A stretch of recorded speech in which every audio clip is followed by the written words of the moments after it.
Ladies and gentlemen, good day and welcome to the Westlife Foodworld Limited Q1 FY26 earnings conference call. As a reminder, all participant lines will be in the listen-only mode, and there will be an opportunity for you to ask questions after the presentation concludes. Should you need assistance during the conference call, please signal an operator by pressing star, then zero on your touchtone phone. Please note that this conference is being recorded. We would like to remind you that certain statements made by the management in today's call may be forward-looking statements. These forward-looking statements reflect management's best judgment and analysis as of today. The actual results may differ materially from the current expectation based on a number of factors affecting the business. Please refer to the safe harbor disclosure in the earnings presentation. I now hand the conference over to Mr. Chintan Jajal. Thank you, and over to you, sir. Thanks, Steve. Welcome, everyone, and thank you for joining us on Westlife Foodworld earnings conference call for the first quarter of FY26 ended 30th June 2025. I am Chintan Jajal, Head IR at Westlife. From the management team, I have with me Mr. Akshay Jatia, President and CEO, Mr. Saurabh Kalra, Managing Director, Mr. Rushit Shah, Chief Financial Officer. We will kick off today's conversation with Akshay sharing his thoughts on overall business progress and outlook. This will be followed by Saurabh taking us through operational, financial, and strategic highlights. Post that, we can open the forum for questions and answers.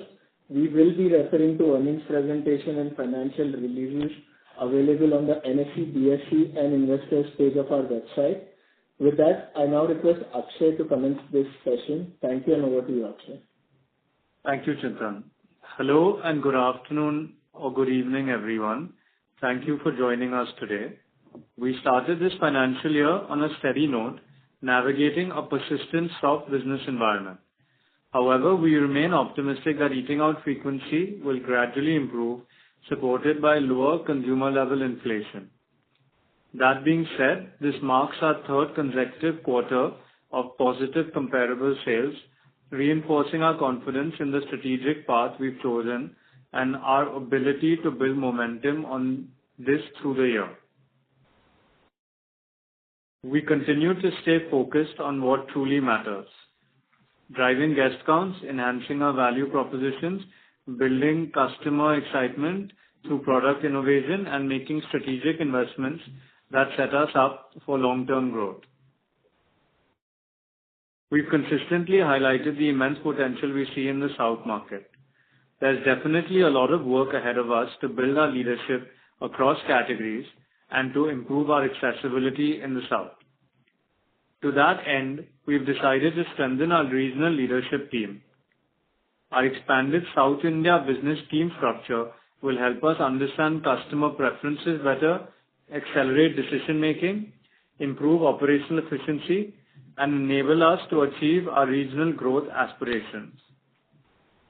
To foster sustained growth in the long term, we've established a new vertical focused solely on long-term initiatives, often termed as Horizon 2 projects internally, with a strategic outlook extending beyond 2027. These represent a portfolio of highly promising endeavors that will ensure our continued market leadership in the foreseeable future. I'm working in close collaboration with our Chief Strategy and Growth Officer to drive this growth. Another highlight of the quarter is how we have improved the gross margin by over 160 basis points sequentially, achieving a historic high of 71.6% gross profit, despite all the commodity price and demand volatility. This has come on the back of structural changes to unlock supply chain efficiencies. I'm very proud of the work done by the team to achieve this. I'm also proud to share that Westlife recently ranked 33rd among India's best companies to work for, a powerful reflection of our people-first culture and the passionate teams that we've built over the past many years. In line with our commitment to shareholder value creation, I'm pleased to share that the Board of Directors has approved an interim dividend of rupees 0.75 per equity share. Looking ahead, we remain optimistic on progressively improving the momentum during the year. Thank you for your continued support and trust in Westlife. I now hand over to Saurabh to take you through the operational and financial details of the quarter. Thank you. Thank you, Akshay. Ladies and gentlemen, good evening. As Akshay mentioned, the operating environment during the quarter broadly is consistent with recent trends, stable but remains soft. Despite the muted macro trends, I'm quite happy that we have continued to build on our execution excellence and have delivered resilient performance across our core metrics. Consolidated revenue stood at 6.6 billion, reflecting 7% YOY growth. Same-store sales growth stood at 0.5%, with stable guest count and average check despite continued pressure on discretionary spending. From channel performance perspective, our on-premise business grew by 8% YOY as we capture more dine-in occasion across key cities. This momentum reinforces the effectiveness of our value proposition and execution-first strategy. Off-premise channel contributing to 41% of our total sales remain in line with our 3-year average. This balanced mix validates our thinking and our strength and relevance of our omni-channel model in serving evolving customers' needs and balancing basis the consumer outlook. Gross margin increased by 160 basis points sequentially to 71.6%, supported by significant enhancement in supply chain efficiencies. Restaurant operating margin increased by around 80 basis points, led by strong focus on operational excellence. Operating EBITDA at 855 million was higher by 7% over last year. Cash profit after tax stood at 474 million, contributing to 7.2% of sales. We remain focused on enhancing store productivity, strengthening cost governance, and improving unit level economics to mitigate the impact of short-term volatility and strengthen our long-term brand equity and top-line growth.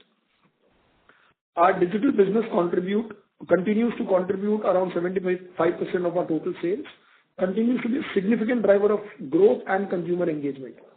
We maintain strong traction across self-ordering kiosk, McDelivery app, and My McDonald's reward program, with over 44 million cumulative downloads and more than 3 million monthly active users now, as we call it. I can proudly say that we have one of the most digitally advanced store network, omni-channel store network across the country, enabling us to personalize experience and drive repeat engagement at scale. From a network expansion perspective, we opened 9 new restaurants this quarter, taking our total store count to 444 restaurants across 71 cities. Nearly all our restaurants now feature McCafe and Experience of the Future format, with 24% of them offering drive-through services. Our store development pipeline for the year remains robust and aligned with our Vision 2027 target of 580 to 630 restaurants.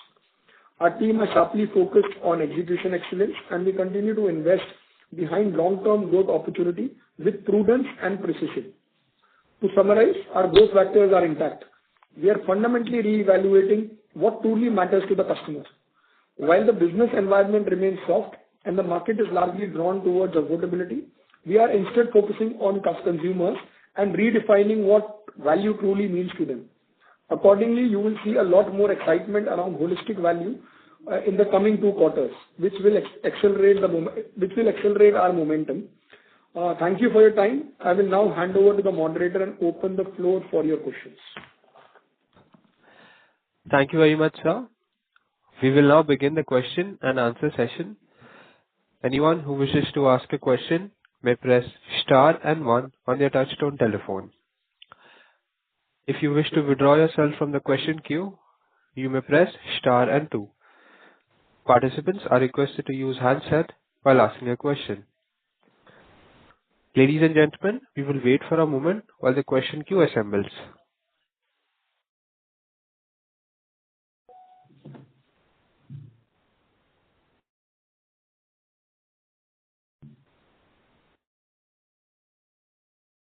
The first question is from the line of Devanshu Bansal from Emkay Global. Please go ahead.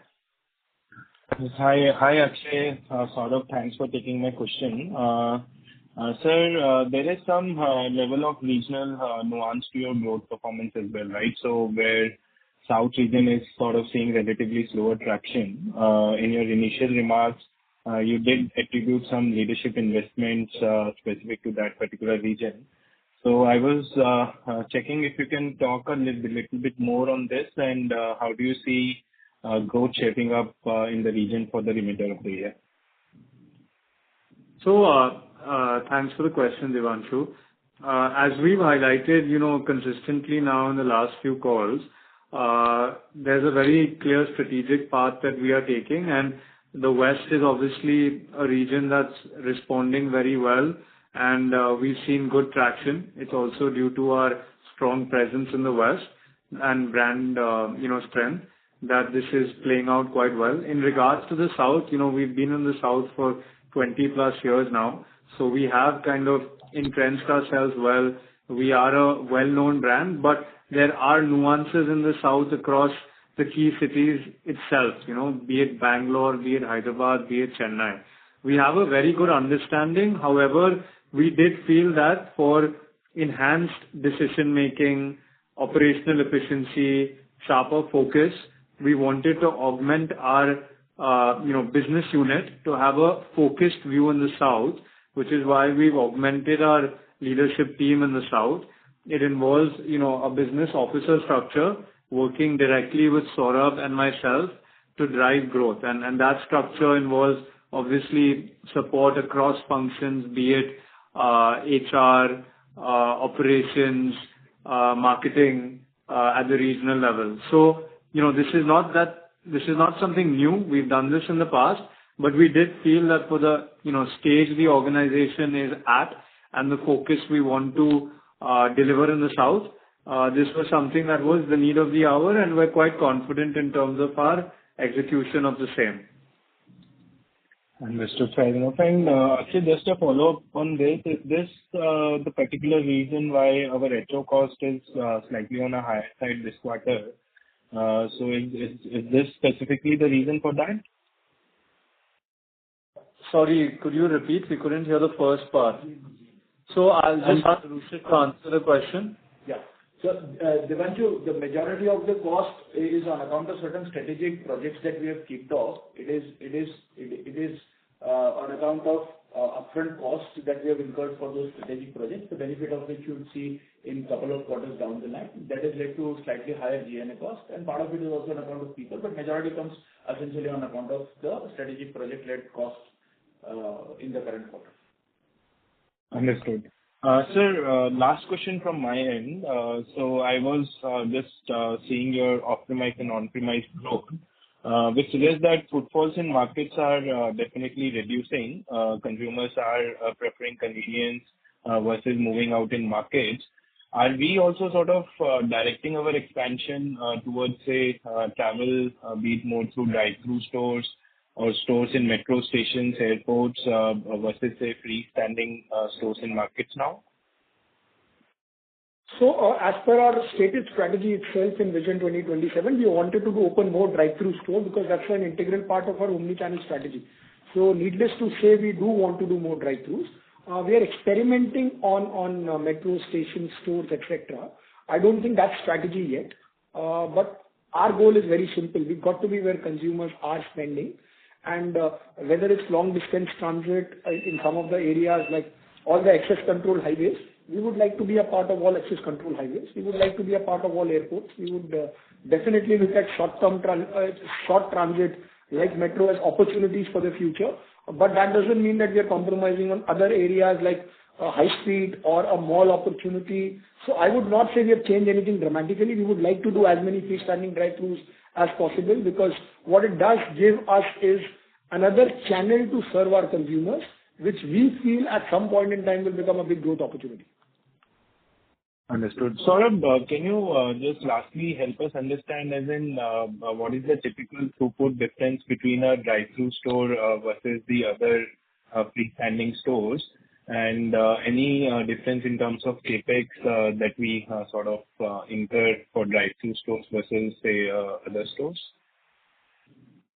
So the way we structure What I can tell you is there is not too much of a difference. Obviously, food court is lower capital, but the rest of it we are able to manage within our resourcing. We don't give clear breakout. Obviously, needless to say, earlier we have given this indication, drive-through does cost 15-20 lakh rupees extra, but that's about it. So we are able to manage.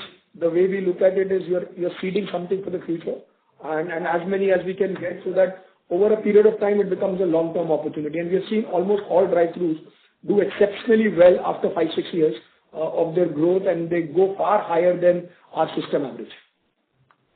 Fair enough. Thanks for taking my questions. Thank you. Thank you. The next question is on the line of Aditya Soman from CLSA. Please go ahead.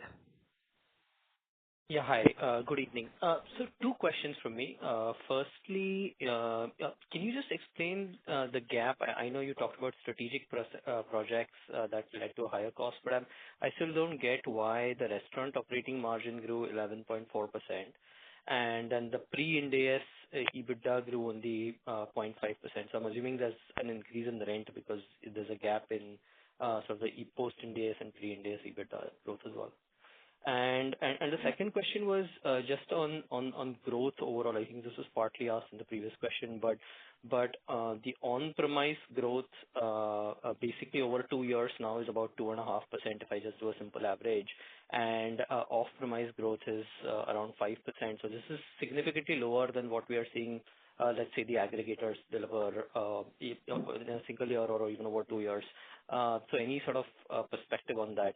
The on-premise, I understand last year was impacted by whatever geopolitical events, but this year you shouldn't have had that impact as much. So Aditya, just answering your first question, I think you spoke about the difference between ROM and operating EBITDA, right? And we did call out that our G&A expenses have been a little higher this quarter due to investments in strategic projects and people-related costs. So that is probably the difference, and I'll ask you to take this offline with Chintan if required. But apart from that, we've actually seen an improvement in ROM as well as gross margins. So we have delivered good operating efficiencies despite pressure on the top line. Second is our business model and the aggregators' business model are very different. So I don't think our off-premise growth can be compared to theirs because we have number one delivery, we have takeaway, we have drive-through, and our business model is more organic. Theirs is led by a variety of levers. So I think despite the pressure on the delivery business all around, which we've seen even aggregators report, we've continued to navigate that environment quite well without it impacting margins, as well as drive more growth on our on-premise business, which is actually where our competitive, advantage lies. And it's our omni-channel model that's going to drive the same-store sales growth that we have given guidance towards.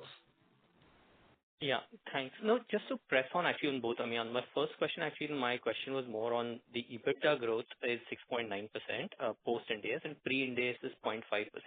So I'm assuming the gap between those two numbers has to be rental, right? Because the other costs will all come in both before Ind AS, post and pre-Ind AS. So I'm just trying to figure out the difference. I mean, like I said, Aditya, we can, if it's an accounting discussion, we can take this offline. Like I maintain, our ROM has expanded, our gross margin has expanded.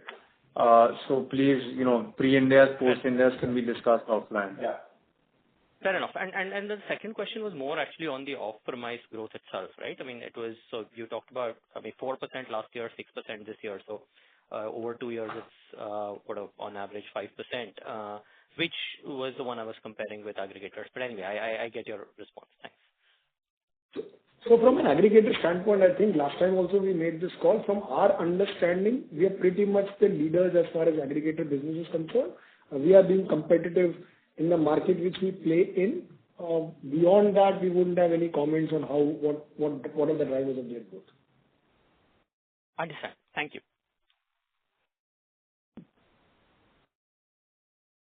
Thank you. Our next question is on the line of Gaurav Jogani from JM Financial. Please go ahead.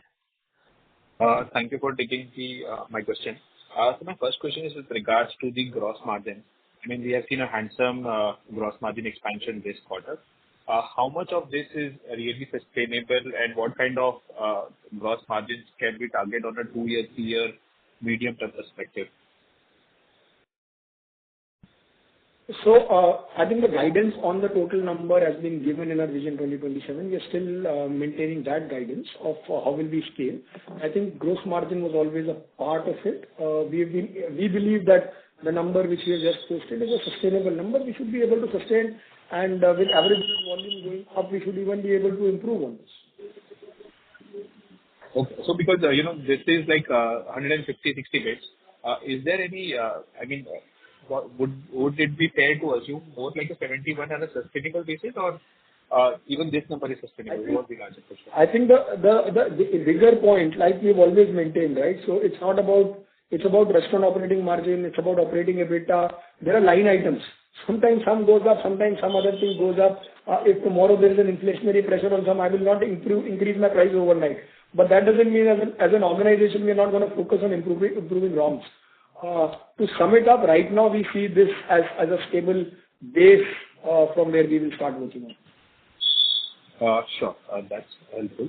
And my second and last question is regarding the average unit volume of per store.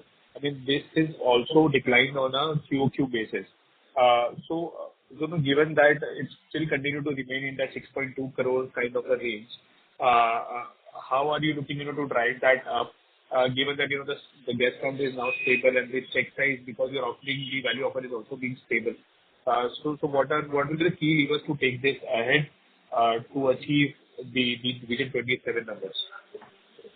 So, Gaurav, I think we've given flavor, of that in our Vision 2027 document. Even in my commentary, we discussed about certain opportunities for the long term that we are scoping out. But more importantly, there's a strong focus on our business in the South, which we believe, is poised for growth. And, by delivering that itself, we should start moving in the right trajectory, and we should be on a good trajectory. Additionally, we've always spoken about the levers being centered around, our core categories of burger, chicken, coffee, our digital and omni-channel model. And I think, with this comprehensive focus, our Vision 2027 growth is quite clearly laid out. No, so I do understand, because at that time, the demand conditions were also very different when the Vision 27 guideline was laid out. And now, given that we are seeing the prolonged slowdown in the overall demand environment, so any other steps that you are taking versus what you had decided then that should help you to, grow at least ahead of the market? Yeah, Gaurav, strategies don't change just basis the macro environment, conditions, because we've taken that into account when we thought through our strategy. Yes, I think one immediate response to your question is our entire focus on value for money, and that's not only about price, but it's more about being relatable as a brand, having the right offerings across occasions for our customers. That's our number one priority, but that again is relevant for both West and South. There may be some more work required in the South, which is why we've spoken about the South as well separately.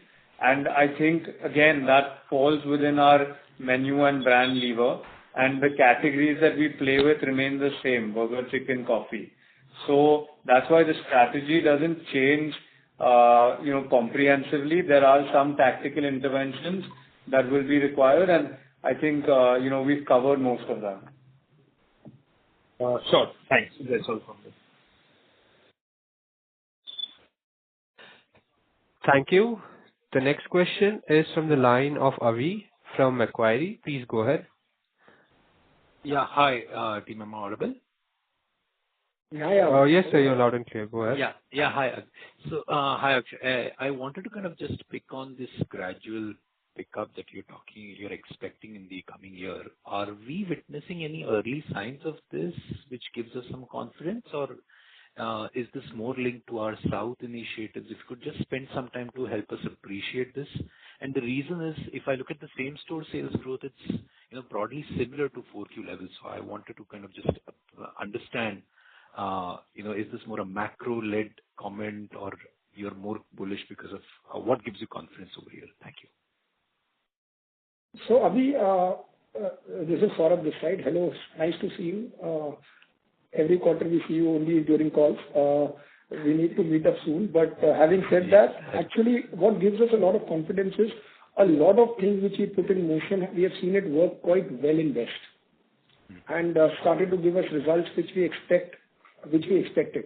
So that gives us a lot of confidence that from a strategy and execution side, we're in the right direction. As Akshay spoke about, we need to be sharper with a nuanced execution for South. We put across a team, and we believe if we are able to solve for South, we will be at the path which we've spoken about. And that's a work ahead of us. We are fairly confident about it, and that's what gives us some amount of confidence that we should be able to chart on this path. Any early signs, Saurabh, that we are witnessing which we can share? I'll not break it down on this call. Yeah, but there are some experiments which we were doing in South, which seem to be giving some green shoots. Got it. Just the second bit is that on, EBITDA margins. Now, I mean, if I were to read between your comments, your performance as well as your comments makes it sound a lot more confidence in the EBITDA margin.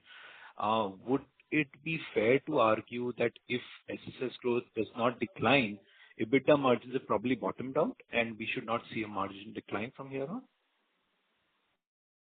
I would imagine, unless and until there is something which is beyond our control, but I would imagine that should happen, that EBITDA margin are pretty much at the level where we should be able to sustain and improve from where it stands today. So sort of basically our initiatives have ensured that we can manage costs a lot more better now, even if same-store sales growth remains stable the way it has been. That's what I was trying to get to. That is what the indication is, but I don't want to be pompous because we never know in an environment like India, something goes up tomorrow, something goes down tomorrow. But right now, it looks like it is relatively stable, and at this number, we should be able to show some amount of sustainable improvement or maintain for sure. Got it, Saurabh. Thanks a lot. That's all from my side. Thank you very much. Thank you. The next question is from the line of Tejas Shah from Avendus Spark. Please go ahead.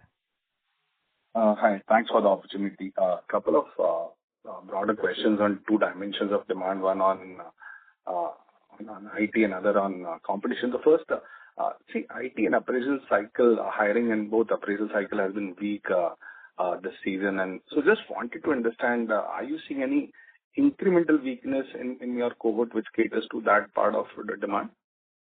IT pass or if you monitor it that way. Yeah, we generally don't give this breakup, but I would say.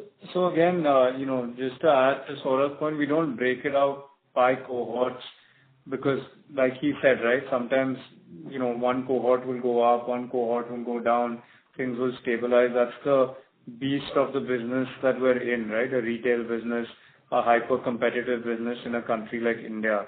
And these cycles will keep going up and down. So our endeavor is to ensure that we have a sustainable business across all occasions and all types of cohorts, where if there is one that's not performing, there are others that will make up for it. So that's how we look at the business. And the breakup that we are talking about now is more regional because we feel that's more relevant, where if we are able to kind of tackle the regional nuances that come with our business, we'll be able to deliver on the guidance that we've given the market. Perfect. No, I was just trying to understand because versus other QSR, you are more over-indexed because of Pune and South being there. So I was just trying to understand if there is any read-through there.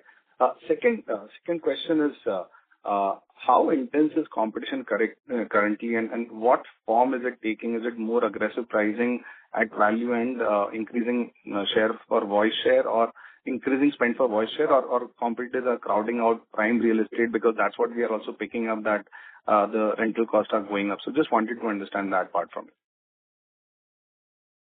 I think it's from a mental model standpoint, we've always looked at ourselves saying, how do we differentiate and look at the consumers?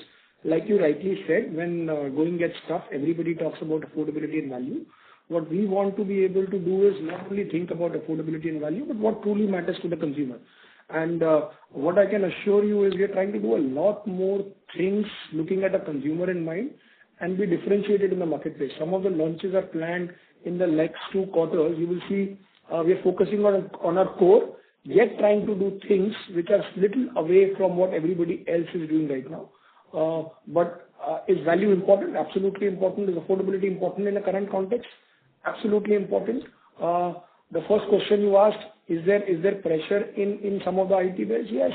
But the way to look at it is, if we are truly a value brand, we should be able to gain share during these times. So that's how our mental model is, and that's how we are trying to look at it. Now, how it plays out, we are quite gung-ho that we should be able to find an answer to it, because some of the places we do see some answers emerging. So that's how I would leave it. Right. Just one follow-up on that. So considering the impetus that industry is giving at value end of the offerings, including us, our gross margin expansion has been very, very robust, and then you attributed a large part of it to supply chain efficiency. But just wanted to understand, is there any category mix dynamics also playing there, that chicken indexation actually gives you more room to play on margins versus, let's say, non-chicken part? I don't think, it's exactly like that. Like we said, it's supply chain efficiencies that we've unlocked. Product mix, we have almost 70% of categories available through our menu in Western fast food, as we, have calculated. So product mix will always go up and down, but our endeavor is obviously to keep improving operating margin. Got it. That's all from my side, and all the best for coming quarters. Thank you. Thank you. The next question is from the line of Jiganshu Gaur from Bernstein. Please go ahead. Hi. I wanted to understand 2 specific things. One, on our reporting of AUV, we have changed the definition. Do we intend to continue with this change? And second, how do we think about its relation with the earlier definition for a time series understanding? So I think the earlier definition was pretty much all the operating stores. We have just made it comp. I think that is rich data for you guys to be able to calculate. So comp means stores which have been operational for more than 12 months. What is their average? Needless to say, you can yourself calculate what total AUV looks like. Okay. And the base for this and the same-store sales growth number would be the same, right? Yes. No, yes and no, because what happens is some of the times restaurant close down, so they get removed from the comp AUV base. So all those are modulation around it. Like for example, our comp base might have a store like Phoenix, which got shut down, etc., etc. So it is not exactly like to like, but the idea is to be able to make it as close to like as possible. Okay, great. Sure, thank you. And second question was on gross margin. Would you be able to share what part of the gross margin increase is a factor of supply chain efficiencies, and what part is, have you taken any price increases in the quarter or through the year on a YY basis? There was a marginal price increase taken in March, but it was a very marginal price increase. Like Akshay talked about, a lot of them are supply chain efficiencies, commodity efficiencies, which have come in, and we believe that they are structural in nature, and we should be able to sustain them. All right, great. Thank you.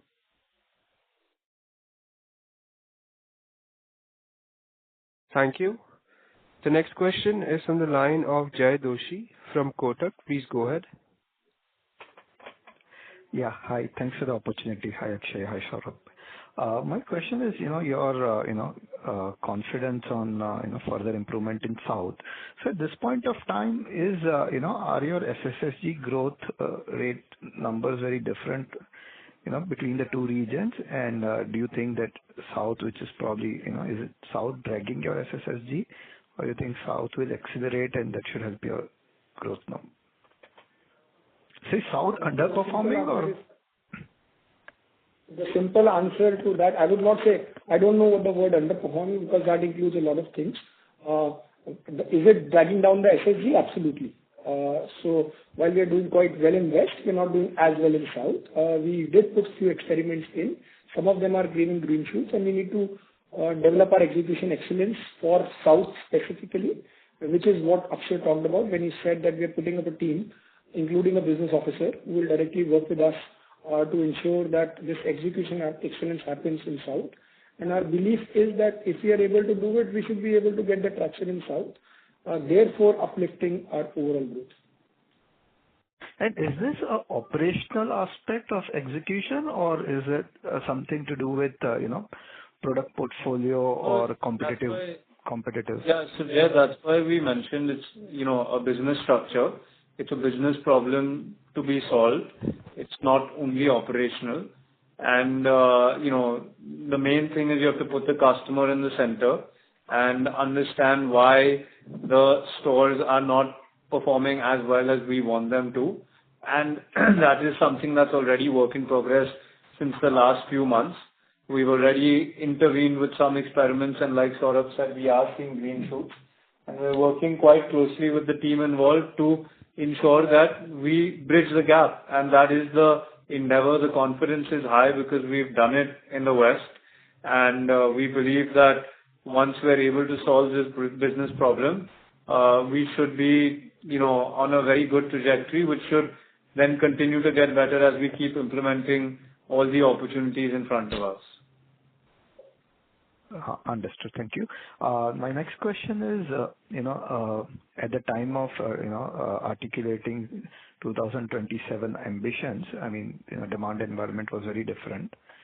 Now, in context of the, current macro, which is not kind for the overall industry, if we continue to see, muted SSSG, right? Back then the expectation was that SSSG growth will continue to be 7-8%. But if it ends up at 2-3%, then what is realistically, what is the margin band, that one should think about, right? With 7-8%, if you were targeting 15-17%, if it sort of is 2-3%, what would the number be? I think, we can discuss this when we do come back if we need to. As of now, we continue to maintain that those are the targets that we are driving towards. We're still in the middle of 2025. We have till the end of calendar 2027 to drive towards those targets. As an internal team, those are the targets that we set ourselves in all our discussions. And if there is a need to revise them, we'll be the first ones to call them out and call out that need, And we will then come back with a discussion that, we'll come back with a discussion that will be, populated to everyone. Sure. Thank you so much. Thanks. Thank you. The next question is from the line of Resha Mehta from GreenEdge Wealth. Please go ahead. Yeah, good evening. So, my question is also kind of related to the previous participant's question on margins. So, in our vision statement, we have outlined our aspiration to reach, 18 to 20% margins. So, if we look at the current margins of 13%, and let's take the lower band of 18% aspiration margins, it's still a 500 basis points gap. So, how much of this improvement, do we expect, by 2027, let's say from gross margin expansion, from cost efficiencies, and from improving footfalls? And what is the assumption here for, baseline SSSG to achieve, let's say, an 18% kind of margin? If you're not able to quantify this, would appreciate if, you could kind of give some flavor, on the margins aspiration. Yeah. So I think very clearly we have talked about saying how do we go to high single digit beyond the median of 5-6%. If we are able to do this, we believe we have done a good job in terms of being able to keep our break-evens and cost in control. So if we are able to get at least a year and a half of high single digit comp growth around 7% also, we should be able to achieve what we have set out to achieve. And that's what we are planning to. That's why we are saying we are not given up on it.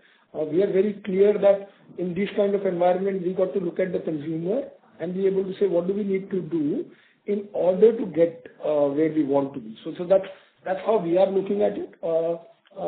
Like I said, these are broad-based numbers. A lot of it, the moment you were to do a math on our 6-7% of same-store sales growth, you will see whether it's EBITDA, whether it's Vision 2027. At the lower end, it will be achieved without too much of an hassle. So the big task to be done for us is how do we accelerate to be able to reach at that number, and that's where the endeavor is. That's where we are working towards. So would it be correct to conclude from your comments that largely this margin gap would be bridged by SSSG expansion, which is to the tune of expectation of 6-7% SSSG to achieve, an 18% kind of a margin? Broadly, I mean, this is what would be fair to conclude? Yes, broadly. And, what would be the sensitivity in terms of, let's say, if there is a 100 bits or a 1 percentage point improvement in SSSG, then what kind of operating leverage, that leads to? Yeah, so while it was all broad comments, I wouldn't go here. You all can calculate the operating leverage or deleverage which comes out of SSSG being negative, positive. So I wouldn't comment this here. At an organization level, when you're creating a plan, you're creating the plan to be able to say how do we grow revenue, how do we bring profitability in. That's the endeavor. That's how we look at it. Now, can situation go wrong? Absolutely. It can. Something like COVID happened, all the profitability went down. We don't know what we don't know. But what we are saying is if everything remains stable, we do believe that there is a task of accelerating growth, and then we are working towards it to make sure that happens sooner than later. Right. And just the last one. So our royalty is around 5.6% currently. How does that move over the next 2 to 3 years? Like, what are the thresholds for, it to increase, if any? Our table is available on our website, so please take a look at that. And if you have any other questions around that, you can contact Chintan and his team. They'll be able to answer that. But we've given all the guidance available for royalty on our website. Sure. Thank you. Thank you. The next question is from the line of Amrita from Wealth Managers India Private Limited. Please go ahead. Yeah, thank you for this opportunity. So my question is regarding, there was this new McDonald's deal which was announced, like where, a Neer Singh meal was launched by the McDonald's North and East. So is this offer available pan-India? Like, Jum brand has this uniform rollout nationwide.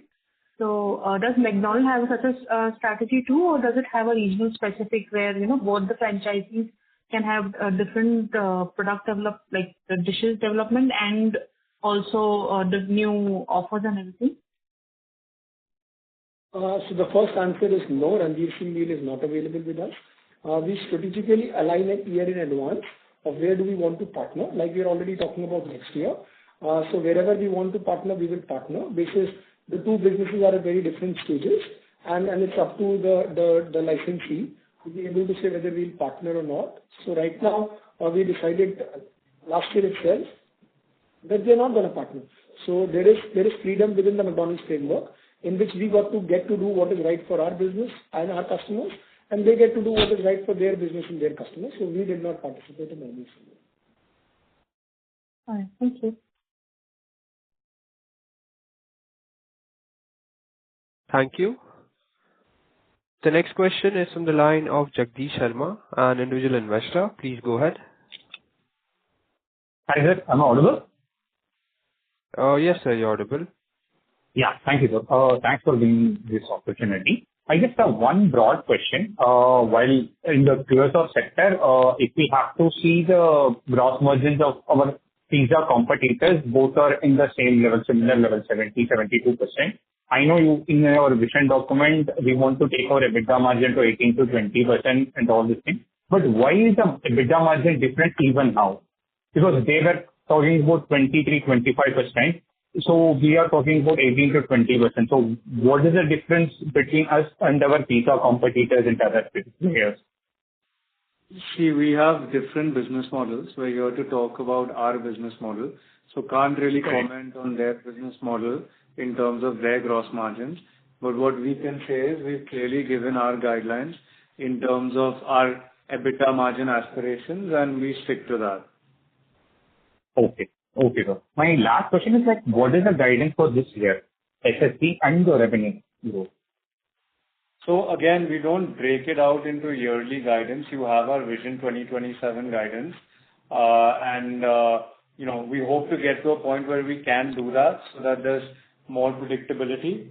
There is improving momentum expected through the year. We've been at this flat level for the last couple of quarters. Like we've discussed through the entire call, there are multiple growth initiatives in the pipeline, and we definitely don't see things worsening. We feel the bottom has already passed us, and the improvement should be apparent in our results as we move forward. Great, sir. Thanks, sir. Your Korean burgers are really awesome. I'm a fan of your this thing. And the one suggestion or one recommendation is like, if possible, give the shareholders some discount in terms of coupons or something like your competitor. Yeah. Thank you, sir. Thank you. Thank you. A reminder to all participants that you may press star and 1 to ask a question.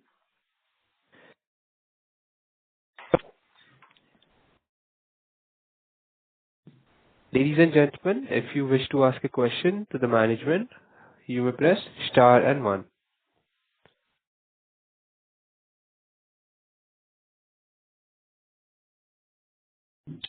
As there are no further questions from the participants, I would now like to hand the conference over to the management for closing comments.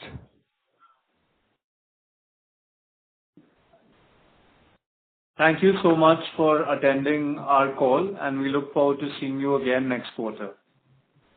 Thank you. Have a good day. Thank you. On behalf of Westlife Foodworld Limited, that concludes this conference. Thank you for joining us, and you may now disconnect your lines. Thank you.